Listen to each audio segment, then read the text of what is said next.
Good morning and welcome to Module 12, Overview and Objectives. Um, I wanted to walk you through what's coming up in Module 12. I know you're currently working on your analytical research papers and the Chapter 6 Bad News message. Um, but I do have some good news for you as we move into this module. So the first thing that we want to talk about is what this module is going to be about, and it's going to be all about Chapter 7, Writing Persuasive Messages and Proposals. In order to complete the module, you will be learning the following objectives: to describe important strategies for writing any persuasive message, learning how to write skillful persuasive messages that begin indirectly, develop convincing reasoning, make a call to action, and close with goodwill. What that means is we have another message plan, a format in which your message is supposed to be written. We're going to discuss some ethical concerns regarding sales messages, and then describe the planning steps for direct mail or email sales messages. Compose sales messages that gain attention, present persuasive appeals, use appropriate visual elements, and effectively drive for action while writing well-organized and persuasive proposals. To meet those objectives, you need to, first of all, read Chapter 7 in the textbook.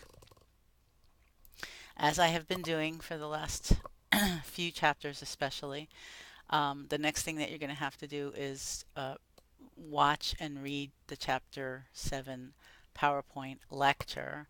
Now, I actually haven't done a lecture on it, but as I've done in the past, I give you the slides and then I also give you the instructor notes slides so that it gives you the information that I would have shared during a lecture. Once you have completed all of that, you're going to perform a persuasive request message. It's a writing practice. It is a hands-on activity. You will complete the Chapter 7 review quiz, and then you're going to participate in a discussion forum. But that discussion forum is going to be about your analytical research papers. So let's move forward and walk through this module.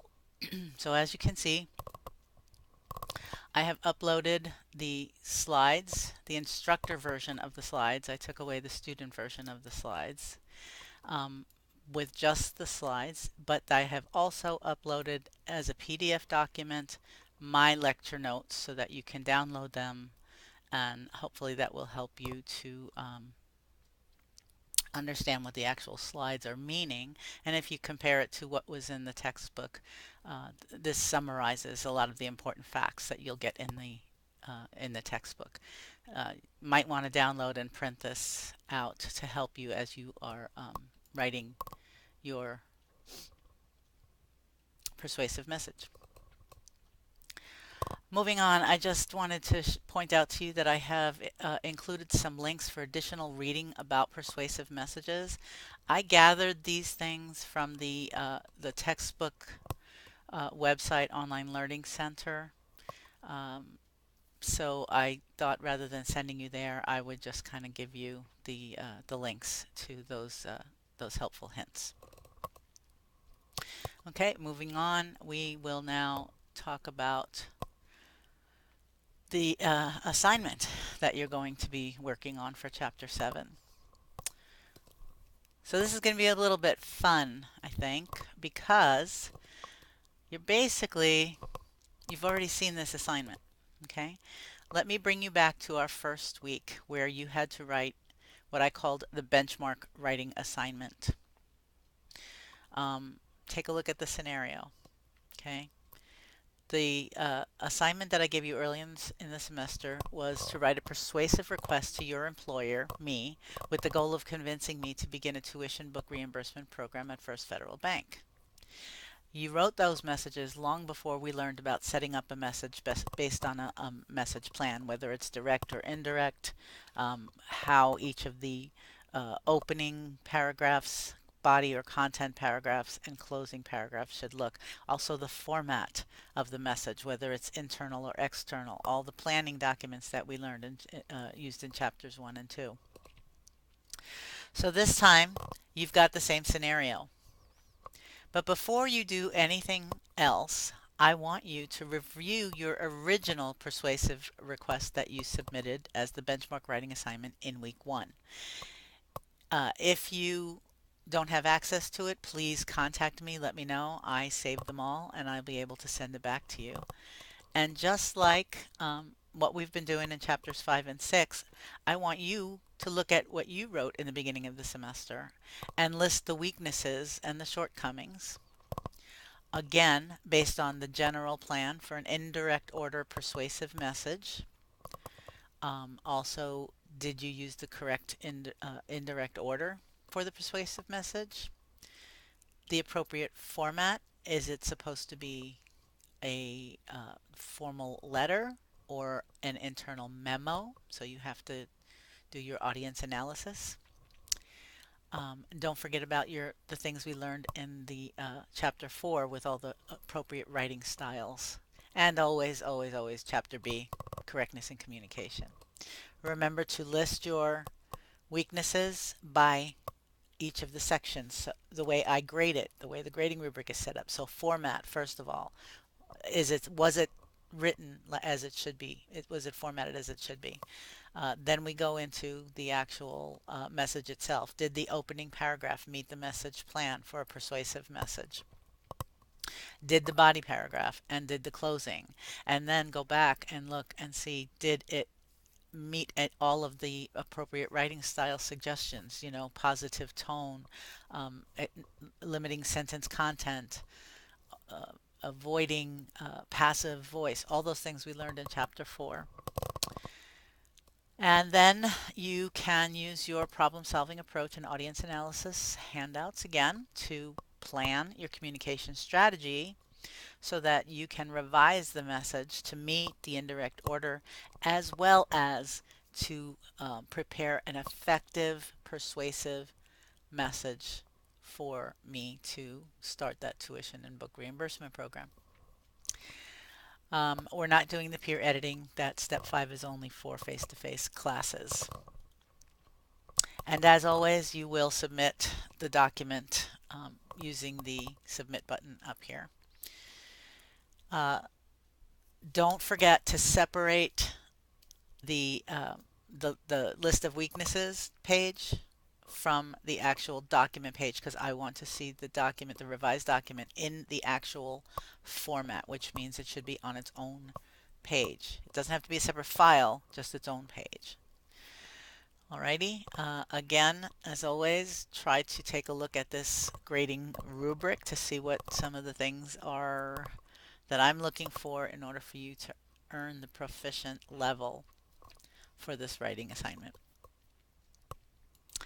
The next thing that you will see after May 15th are suggested revisions that actually came from former students. Okay, so not anything that I've made up. It's actually some messages for this particular assignment that some of my former students came up with, and just to give you an idea that A, it can be done, and B, there are different ways to approach it. Okay, and then last but not least, you have your Chapter 7 review quiz. And I'm just noticing that I need to change this because I did change this, and this is the good news. I have extended the Chapter 7 review quiz and moved it out to May 5th as opposed to April 28th. The only thing you have due April 28th is your report. Okay, and then the last thing that we have to do in this module, and again not due until May 5th, is a discussion forum. You are going to prepare a PowerPoint presentation summarizing the information from your analytical report. Okay, you're going to post that presentation up on this discussion forum, and then you guys are each going to comment, okay, evaluate at least one. I believe I have at least one. If not, I'm going to change it to only one.